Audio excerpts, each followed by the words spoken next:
Amis auditeurs, nous retrouvons le père Biagio Virgiti, prêtre corse incardinier à Madagascar et actuellement à la paroisse Bonne Nouvelle à Paris, pour la parole de ce dimanche.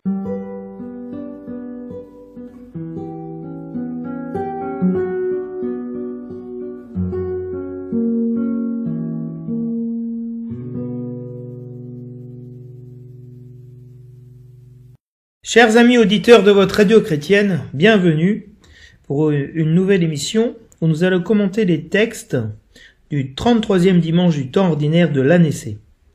Commençons sans plus tarder en proclamant la parole. De l'évangile de Jésus-Christ selon saint Luc. En ce temps-là, comme certains disciples parlaient du temple, des belles pierres et des ex-voto qui le décoraient, Jésus leur déclara : ce que vous contemplez, des jours viendront où il n'en restera pas pierre sur pierre, tout sera détruit. Ils lui demandèrent : Maître, quand cela arrivera-t-il ? Et quel sera le signe que cela est sur le point d'arriver ?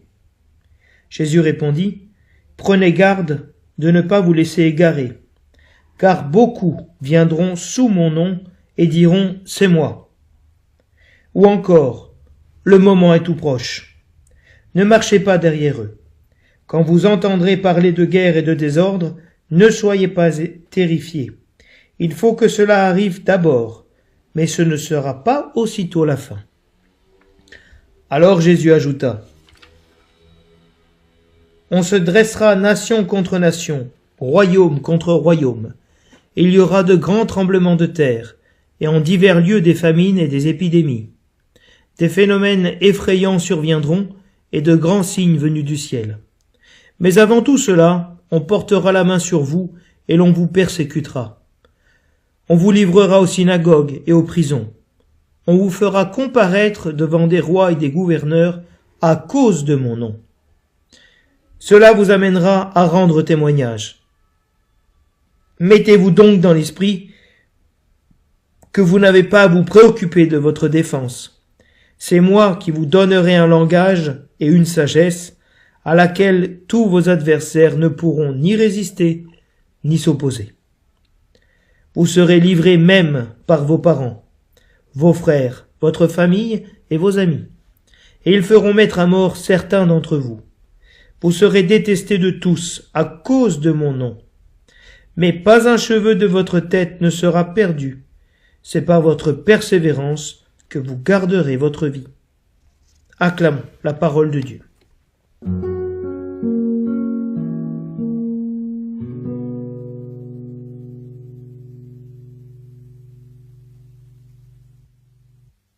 Lecture du livre du prophète Malachie. Voici que vient le jour du Seigneur, brûlant comme la fournaise. Tous les arrogants, tous ceux qui commettent l'impiété, seront de la paille. Le jour qui vient les consumera, dit le Seigneur de l'univers. Il ne leur laissera ni racines ni branches. Mais pour vous, qui craignez mon nom, le soleil de justice se lèvera. Il apportera la guérison dans son rayonnement.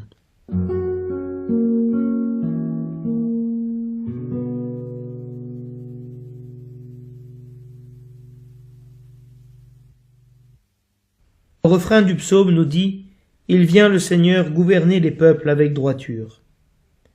Jouez pour le Seigneur sur la cithare et tous les instruments. Au nom de la trompette et du cor, acclamez votre roi le Seigneur. Que résonne la mer et sa richesse, le monde et tous ses habitants. Que les fleuves battent des mains, que les montagnes chantent leur joie. Acclamez le Seigneur car il vient pour gouverner la terre, pour gouverner le monde avec justice et les peuples avec droiture. Il vient le Seigneur gouverner les peuples avec droiture. Lecture du livre du prophète Malachie. Voici que vient le jour du Seigneur, brûlant comme la fournaise. Tous les arrogants, tous ceux qui commettent l'impiété, seront de la paille. Le jour qui vient les consumera, dit le Seigneur de l'univers. Il ne leur laissera ni racines ni branches. Mais pour vous, qui craignez mon nom, le soleil de justice se lèvera. Il apportera la guérison dans son rayonnement.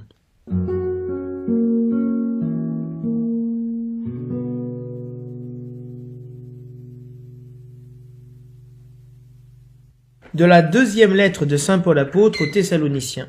Frères, vous savez bien, vous, ce qu'il faut faire pour nous imiter. Nous n'avons pas vécu parmi vous de façon désordonnée.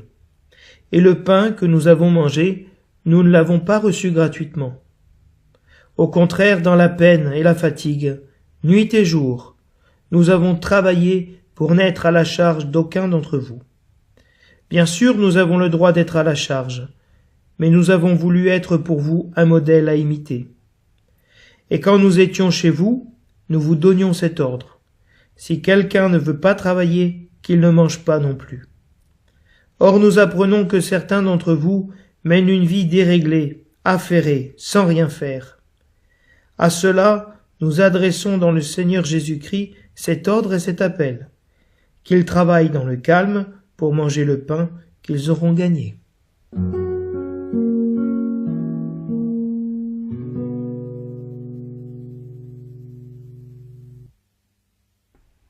Avant de commencer l'explication du thème de ce dimanche, je vous rappelle que la semaine dernière, j'avais essayé de vous montrer comment le lectionnaire avait organisé l'année liturgique de telle sorte que les 3 derniers dimanches du temps ordinaire conduisent les chrétiens et les préparent aux réalités de l'eschatologie, des fins dernières. Donc nous avons pu voir dimanche dernier que le thème était celui de la résurrection et du salut des justes. Le thème de ce dimanche est celui de la venue du jour du Seigneur. Depuis les origines, l'Église a vécu dans l'attente de la venue du Seigneur, dans la prière, en scrutant les signes des temps et en dénonçant tout messianisme, jouant sur la peur de la fin du monde. L'Eucharistie que nous célébrons ce dimanche est elle aussi pétrie d'attente du retour du Seigneur. Maran Atha, viens Seigneur Jésus. Jésus est le début et la fin, l'alpha et l'oméga, à lui le temps et l'éternité, disons-nous à l'ouverture de la veillée pascale, lors de la bénédiction du cierge et du feu nouveau. Ainsi, dans la lecture de ce dimanche, brille le thème du salut final des justes et l'attente confiante et persévérante de ce salut. Oui, les justes seront sauvés. La liturgie, comme les évangiles, place le discours sur les fins dernières à la fin de la vie publique de Jésus, à la fin de l'année liturgique. De même, Paul place les textes apocalyptiques à la fin de ses épîtres, dans l'épître aux Thessaloniciens, la première aux Corinthiens, au chapitre 15. Le livre de l'Apocalypse, sur la vision eschatologique, vient clôturer le canon du Nouveau Testament. Ainsi, les fins dernières viennent tout naturellement à la toute fin de l'année. La première lecture reprend un élément structurant de l'Évangile. Mon nom. Mais pour vous qui craignez mon nom, le soleil de justice se lèvera. La liturgie de ce dimanche nous fait voyager entre ceux qui craignent le nom du Seigneur et ceux qui sont persécutés à cause de son nom et détestés à cause de son nom. Les fidèles qui portent le doux nom de Jésus, le beau nom de chrétien, sont d'autres Christ et sont identifiés avec le Seigneur. Ceux qui craignent le nom du Seigneur et ceux qui sont persécutés à cause de son nom reçoivent en récompense la justice de Dieu et la grâce de conserver la vie qu'ils ont reçue par leur persévérance. Ainsi, le refrain du psaume insiste sur la venue du Seigneur pour établir sa justice et son droit sur les peuples. Dieu viendra instituer son règne de justice. Il fera justice à tous les hommes et fera droit à ses fidèles. La lecture de Paul aux Thessaloniciens ne reprend pas le vocabulaire de la parousie, de la venue du Seigneur, mais elle exhorte les frères qui, croyant la venue du Seigneur imminente, se trouvent affairés sans rien faire. Certains avaient arrêté de travailler à l'avènement du règne de Dieu et avaient cessé d'accomplir la volonté de Dieu pour eux.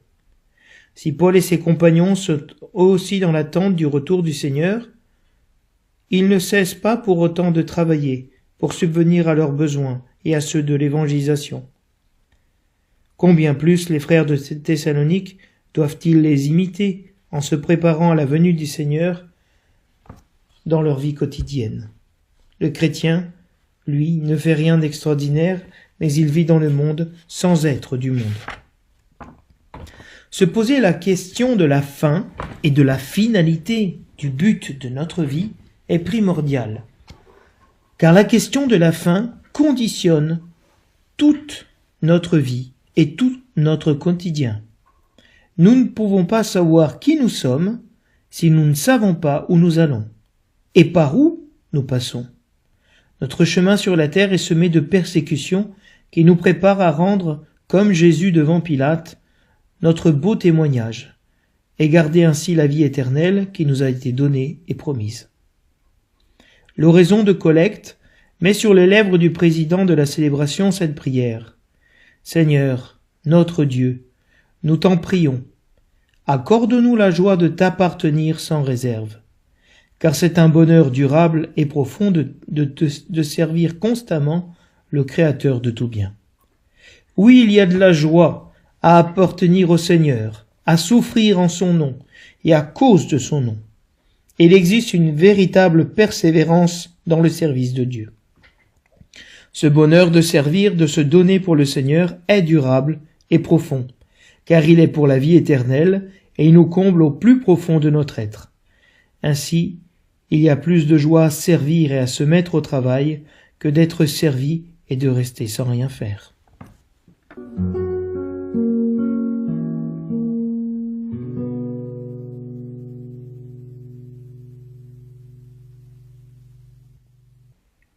Le titre donné à la péricope évangélique est le suivant. C'est par votre persévérance que vous garderez votre vie. Le verset de l'Alléluia récite « Redressez-vous et relevez la tête, car votre rédemption approche. » Ce verset ne fait pas partie de notre texte, puisque c'est le verset 28, mais il illustre à merveille, car ce qui est en jeu ici, par la persévérance, c'est bel et bien notre rédemption. La bonne nouvelle, c'est que cette rédemption est proche, qu'elle approche même de nous, qu'elle vient à nous, car le Seigneur vient.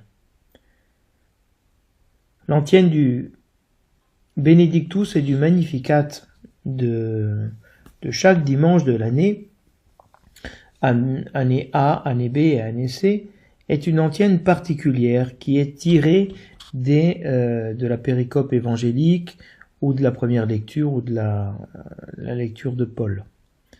L'antienne du Benedictus de ce 33e dimanche du temps ordinaire, c'est récite « Ils vous persécuteront à cause de mon nom, alors vous serez mes témoins, et je vous donnerai une langue et une sagesse irrésistible. » L'antienne du Magnificat nous dit « Persévérez, dit le Seigneur, et vous sauverez votre vie. »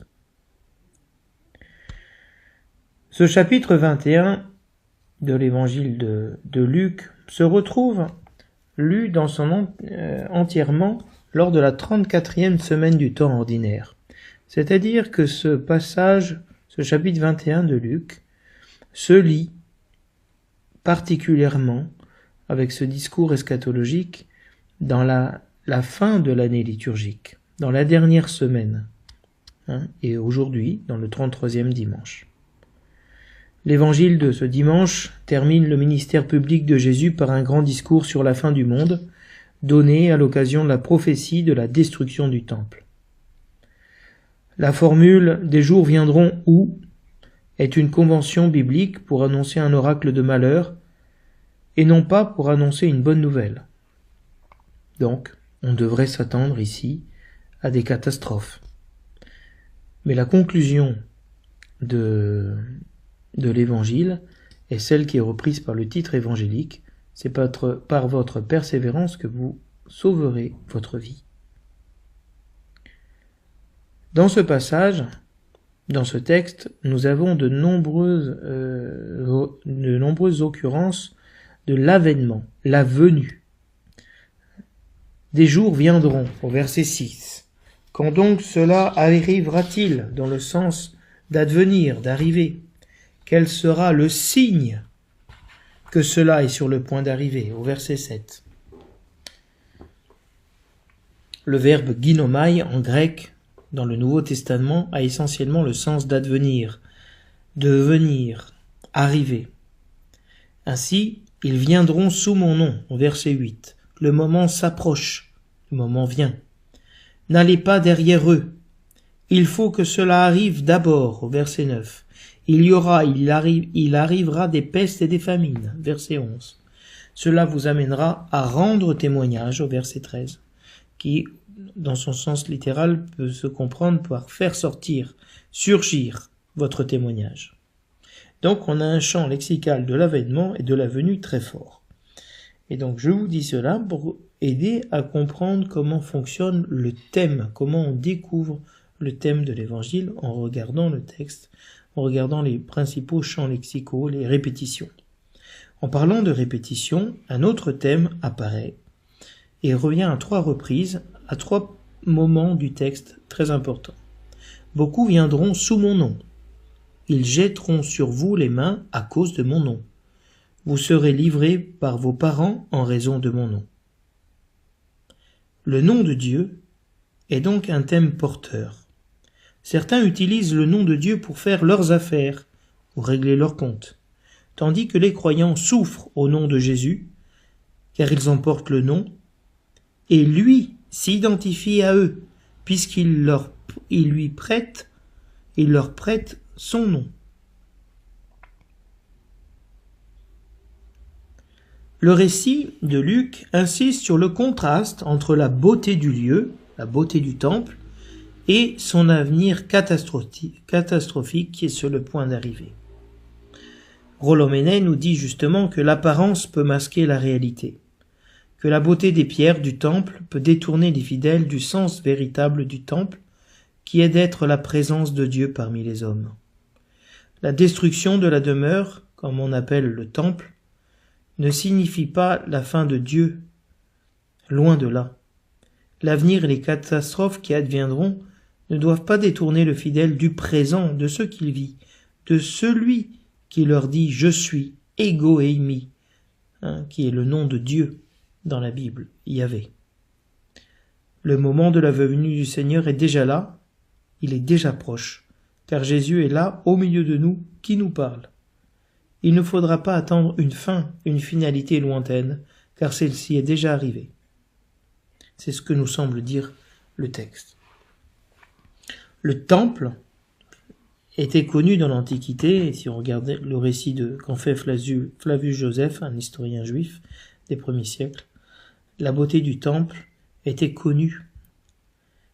Et face à l'émotion de certains qui regardent les belles pierres, c'est une émotion purement esthétique et non pas religieuse sur le sens profond du temple. Comme les autres évangélistes, Luc met dans la bouche de Jésus des propos très choquants, voire scandaleux, qui évoquent la destruction du temple.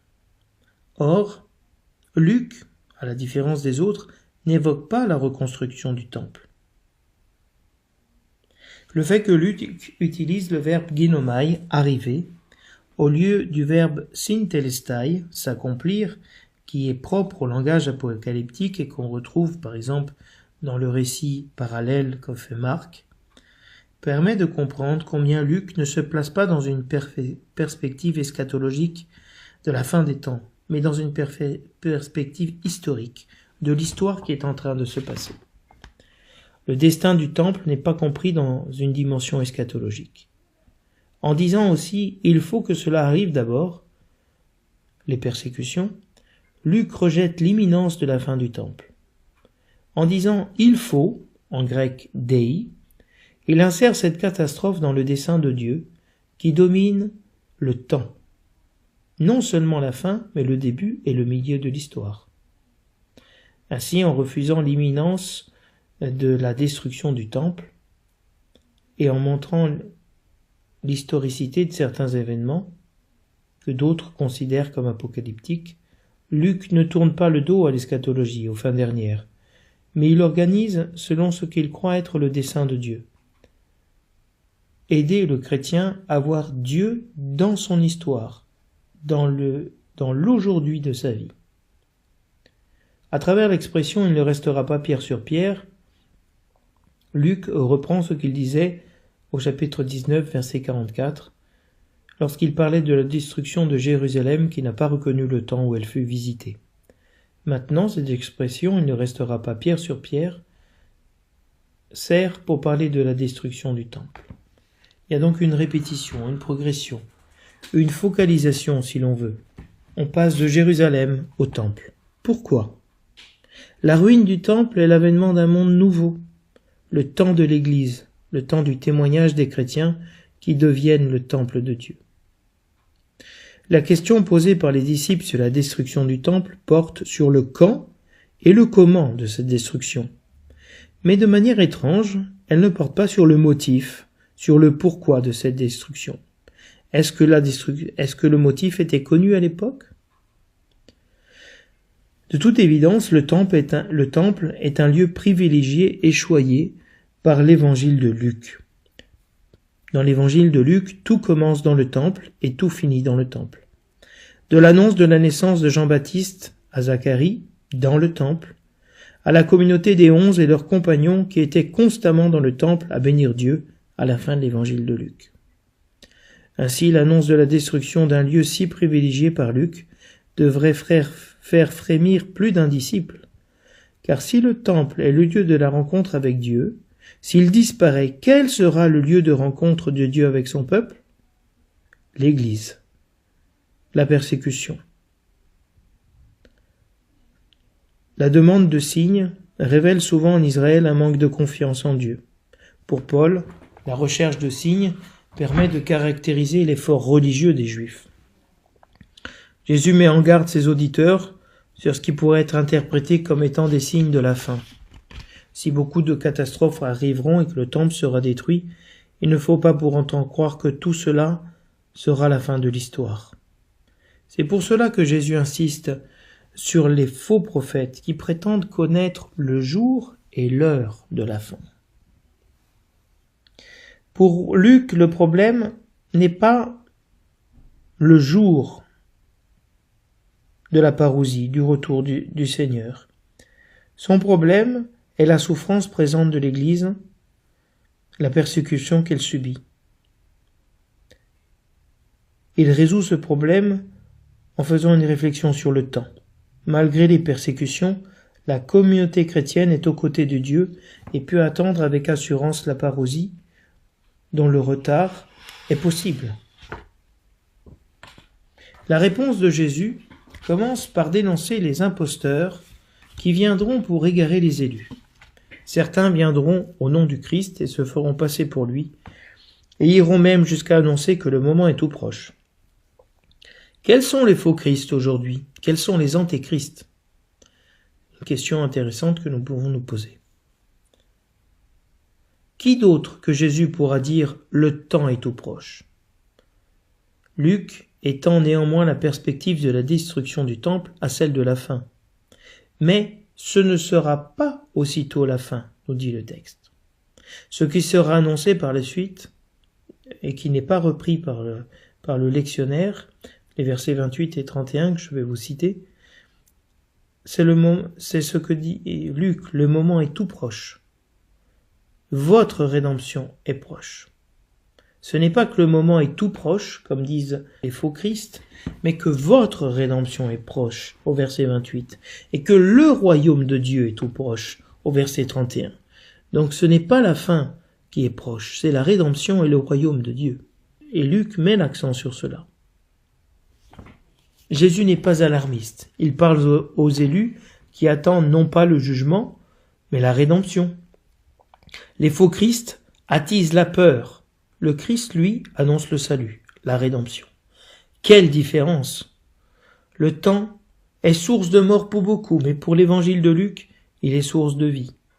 Pour Luc, en effet, le temps est en relation avec la passion, mort et résurrection de Jésus, comme on le voit au chapitre 4, verset 13, lorsque le tentateur s'éloigna de Jésus jusqu'au temps, moment favorable. Le temps est lié au combat, à l'épreuve et à la persécution. parce que c'est le temps où Jésus-Christ est en train de donner sa vie pour le monde. Mais, nous dit le texte, avant tout cela, cette expression ouvre l'explication de Jésus sur les signes avant-coureurs de la destruction du temple. Il ne s'agit pas de signes qui annoncent la fin des temps, mais la fin du temple et donc la naissance de l'Église comme temple de Dieu. Cette nuance doit apparaître dans la compréhension de la réalité des fins dernières qui sont ici la fin du culte du temple. Pourquoi les persécutions débuteront? Qu'est-ce qui mettra le feu aux poudres? Le texte semble nous répondre en nous montrant que les chrétiens souffrent à cause du nom de Jésus, à cause du nom de Jésus. Ainsi, l'évangélisation, annoncer le nom de Jésus, prêcher l'évangile au nom de Jésus suscite la persécution. Les persécutions doivent se produire d'abord, car la fin n'est pas pour tout de suite. La persécution n'est pas l'annonce des fins dernières, c'est la condition ordinaire du chrétien, comme une brebis muette qu'on conduit à l'abattoir. La condition du chrétien durant cette vie est la condition de persécuter. Cette lecture veut encourager les chrétiens persécutés pour leur redonner confiance dans les épreuves à travers un appel à la constance. Arrestation, incarcération et comparution devant les tribunaux. Cela aboutira pour vous au témoignage, en grec martyria, le témoignage. Le témoignage pour vous et non pour les persécuteurs. Ainsi, les souffrances endurées par les chrétiens doivent plaider en leur faveur. Elle leur servira de témoignage de leur foi en Jésus-Christ, devant le tribunal divin. La persécution est une grâce, un avantage et une garantie du salut, de sauver sa vie. Il existe un vocabulaire de la persécution que l'on retrouve dans notre passage. Un vocabulaire commun. On mettra la main sur vous. On vous poursuivra. On vous persécutera. On vous livrera. Vous serez mené à comparaître devant des autorités, tels le roi, l'empereur, le gouverneur. Il y a aussi des lieux où les arrestations s'opèrent, la synagogue, les prisons. Pour Luc, la persécution a une seule origine. Elle est plus qu'honorable, c'est l'attachement au nom de Jésus. La persécution et les souffrances, la mort qu'endurera les disciples, est liée non pas à la doctrine qu'ils professent, mais au lien qu'ils ont avec la personne de Jésus. L'attachement au Christ et la fidélité à sa personne sont ce qui fait de nous des chrétiens.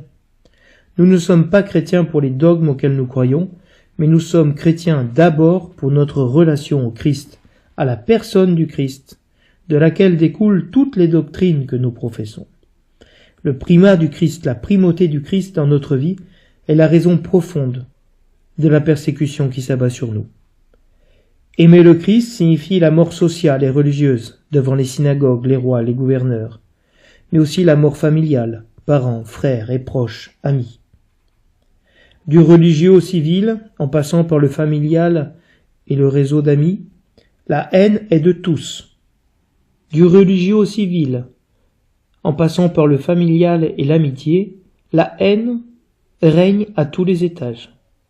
Nous serons haïs de tous, pour avoir haï tout le monde et jusqu'à notre propre vie, par amour de Jésus.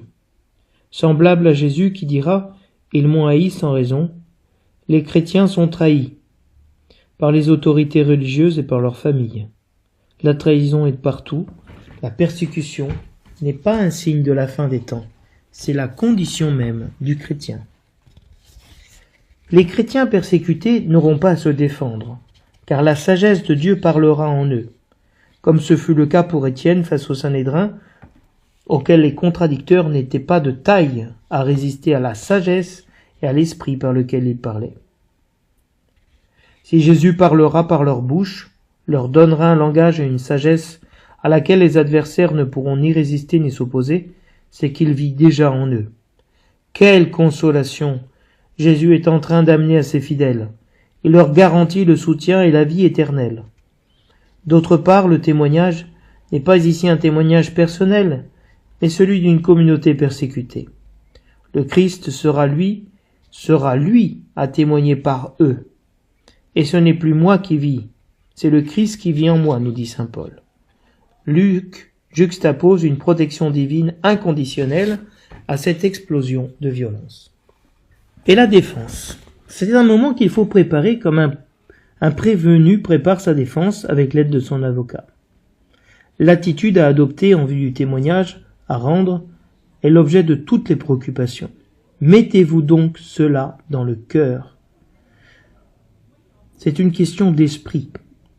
La préparation n'est pas ce qu'on doit dire, mais l'attitude du cœur, la confiance en Jésus. Le conseil est paradoxal. La meilleure préparation, dit Jésus, est de ne pas se préparer. Le meilleur souci à avoir, c'est de ne pas se faire de soucis. Ainsi, tous les opposants de la terre ne pourront rien contre vous, ni contre la sagesse que Jésus aura placée sur vos lèvres. Votre défense sera toute prête. La deuxième vague de persécution n'est plus celle des autorités, de la synagogue, mais celle des parents et des amis. Au chapitre 12, le lecteur de Luc avait déjà appris que le message de Jésus allait créer des divisions familiales.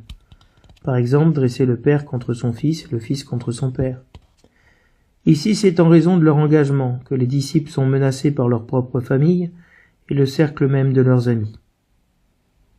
Le vocabulaire est d'une extrême violence. Ils seront livrés, conduits à la mort, par ceux qui, d'ordinaire, assurent leur protection et leur bien-être, la famille, les amis. Ils seront conduits à la mort, condamnés à mort. Ils seront livrés. Vous serez haïs par tous à cause de mon nom. Comme au verset 12, c'est l'attachement au nom de Jésus, la condition donc de disciple du Christ, qui est à l'origine de l'hostilité et de la haine. Luc promet pour les persécutions la vie et exhorte à la persévérance, à la détermination envers et contre tout. Il est intéressant de noter que l'Évangile parle de la destruction du temple et non de la fin du monde. L'Évangile lie la destruction du temple avec la persécution des chrétiens, de la communauté chrétienne. Est-ce que Luc est en train d'identifier le temple et la communauté chrétienne? La guerre, la famine et la peste, avec les fléaux que sont la persécution? Mais comment est-ce possible qu'une fois mis à mort, les chrétiens puissent sauvegarder leur vie par leur constance, par leur persévérance? De quelle vie s'agit-il? De la vie physique ou de la vie immortelle répandue dans nos cœurs par l'Esprit Saint, par le don de la foi? Celui qui croit en moi, même s'il meurt, vivra. Ou comme nous disait la finale de l'évangile de dimanche dernier, tous en effet vivent par lui, vivent pour lui.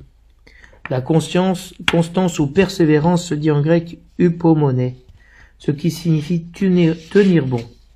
Vous assurerez votre vie par cette forme de persévérance que réclame la vie chrétienne. Mais de quelle persévérance s'agit-il? De la persévérance de la foi dans les épreuves et le déchaînement de la violence humaine. François Bovon, un exégète, nous dit que ce verset retient l'attention dans l'Antiquité tardive et le Moyen-Âge, car c'est dans votre persévérance que vous gagnerez vos âmes. In patientia vestra possidebitis anima vestra. Ainsi, l'upomone, la persévérance, l'endurance, la détermination, la patience, ont été traduits en latin par le terme patienza. Beaucoup considèrent cette qualité chrétienne comme la plus précieuse et la plus décisive. C'est sans doute la plus indispensable en ces temps d'incertitude et de bouleversement. Saint Augustin estime que ce verset formule une promesse en reliant la patience à l'espérance. Pour Grégoire le Grand, posséder cette patience signifie vivre dans la perfection et dominer tous les mouvements de l'esprit. Pour Cassiodore, l'être humain, par sa patience, gardienne de sa foi, supporte toutes les oppressions du monde et se rend victorieux du monde.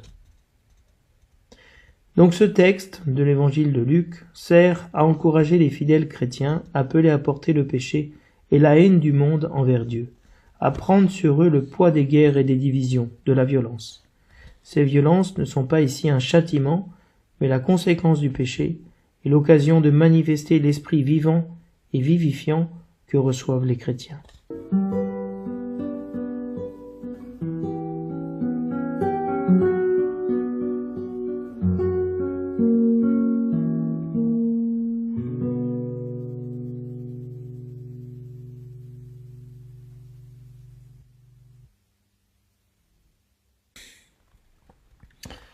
La première lecture a pour titre « Pour vous le soleil de justice se lèvera ».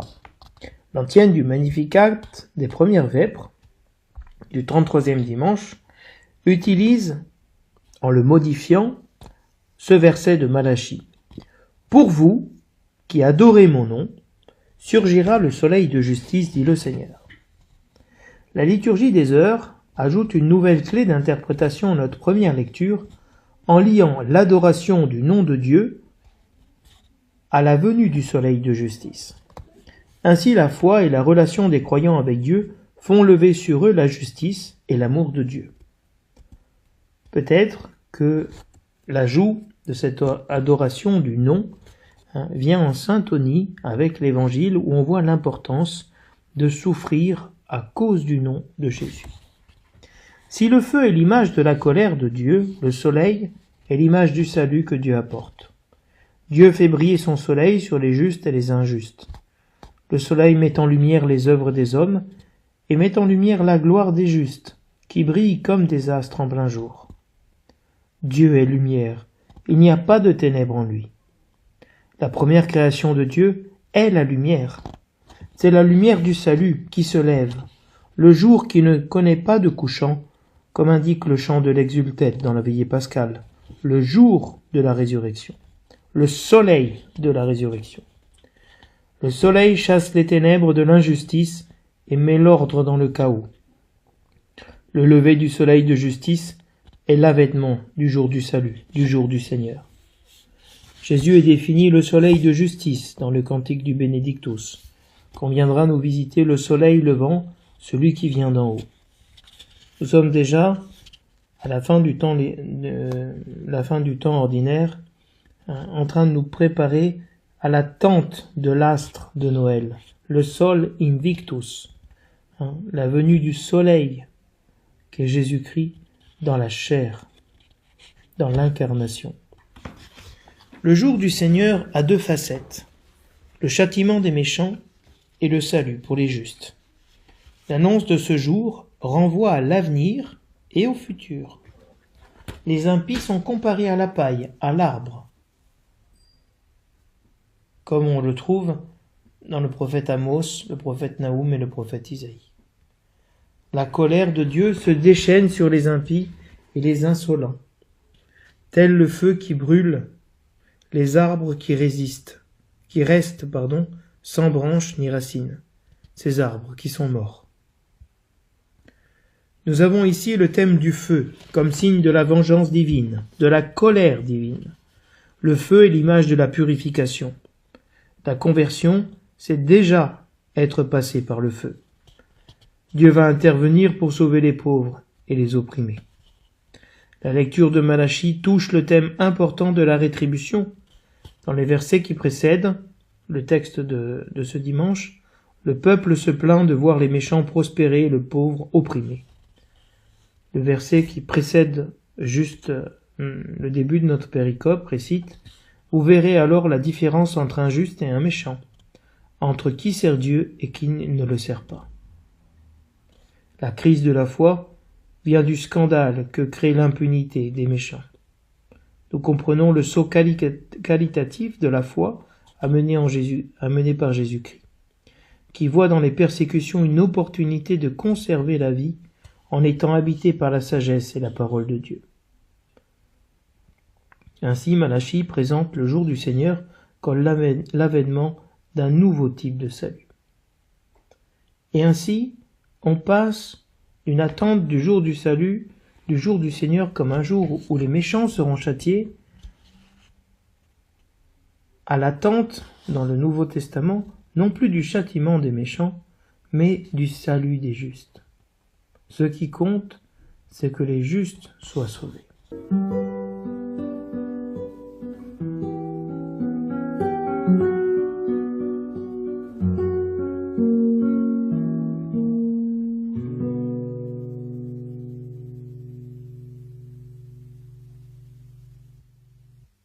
Ainsi, la première lecture du livre de Malachie insiste sur cette venue du jour du Seigneur. Voici que vient le jour du Seigneur. Le jour qui vient les consumera. Mais pour vous qui craignez mon nom, le soleil de justice se lèvera. Il apportera la guérison dans son rayonnement. La finalité est véritablement que l'importance de la venue de ce jour, l'attente de ce jour, l'espérance de ce jour, que Dieu rétribuera les justes, et que le soleil de justice apportera la guérison, que nous pourrons être irradiés, guéris par la présence même de Jésus-Christ. Et donc, nous avons une rédemption. C'est le jour de la rédemption. Le jour de la victoire est arrivé.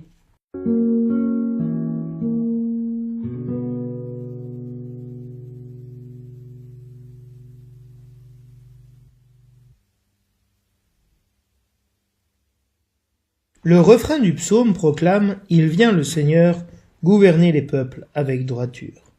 De nouveau, le refrain du psaume insiste sur cette venue, sur cet avènement du Seigneur. Le Seigneur vient, et il vient pour une chose précise, gouverner les peuples avec droiture, avec justice, pour régner. Ce psaume est plus un psaume d'acclamation et de jubilation qu'un psaume de jugement. Pourquoi ? Parce que les fidèles sont appelés à se réjouir de la venue du Seigneur. Réjouissez-vous ce jour-là, car votre récompense sera grande dans les cieux, nous dit l'Évangile. Ainsi, le psaume nous dit « Jouez pour le Seigneur sur la cithare et tous les instruments. Au son de la trompette et du cor, acclamez votre roi, le Seigneur. » Il s'agit ici de la louange dans le temple, avec tous les instruments de musique. Et celui qui vient, on sonne la trompette, on sonne le kérux, la trompette, le kérigma, pour annoncer la venue du roi. Vous savez que le kérigme, le verbe grec kéruxo, qui signifie, si vous voulez, ce coup de trompette, a été récupéré dans le christianisme comme l'annonce de la bonne nouvelle, parce que c'était déjà l'annonce qui était faite pour l'arrivée du roi. Que résonne la mer et sa richesse, le monde et tous ses habitants. Ici, ce ne sont plus seulement les instruments de musique dans le temple, mais toute la mer, le monde entier, les habitants, les fleuves battent des mains. Les montagnes chantent leur joie. La terre, la mer et tous les habitants acclament le Seigneur pour sa venue, car il vient pour gouverner la terre avec justice et droiture. Et donc on a toute la création qui est impliquée dans cette louange, dans cet accueil. Il s'agit d'accueillir le Seigneur qui vient. Béni soit celui qui vient au nom du Seigneur. Jésus-Christ dans l'Évangile dit à un certain moment, Jésus dit, « Vous ne me verrez plus désormais jusqu'à ce que vous disiez, béni soit celui qui vient au nom du Seigneur, béni soit celui qui vient de la maison du Seigneur. » Et la dernière strophe du psaume dit « Acclamez le Seigneur car il vient pour gouverner la terre, pour gouverner le monde avec justice et les peuples avec droiture. » Ce psaume exhorte toute la création, avec les justes, à accueillir et à saluer en battant des mains, en applaudissant la venue du Seigneur, c'est-à-dire à se réjouir que le Seigneur vient et il vient pour nous sauver.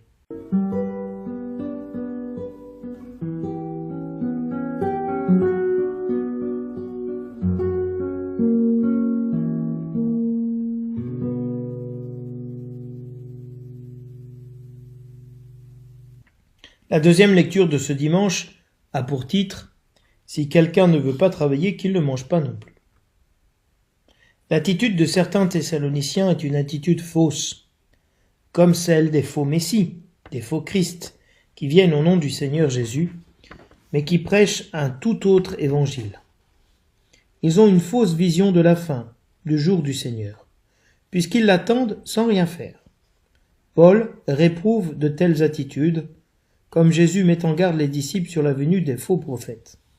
En effet, puisque le Seigneur va réprouver les méchants et sauver les justes, attendons sans rien faire le jour du jugement, puisque tout sera décidé à la fin. À quoi bon agir lorsqu'on peut se tromper et être réprouvé?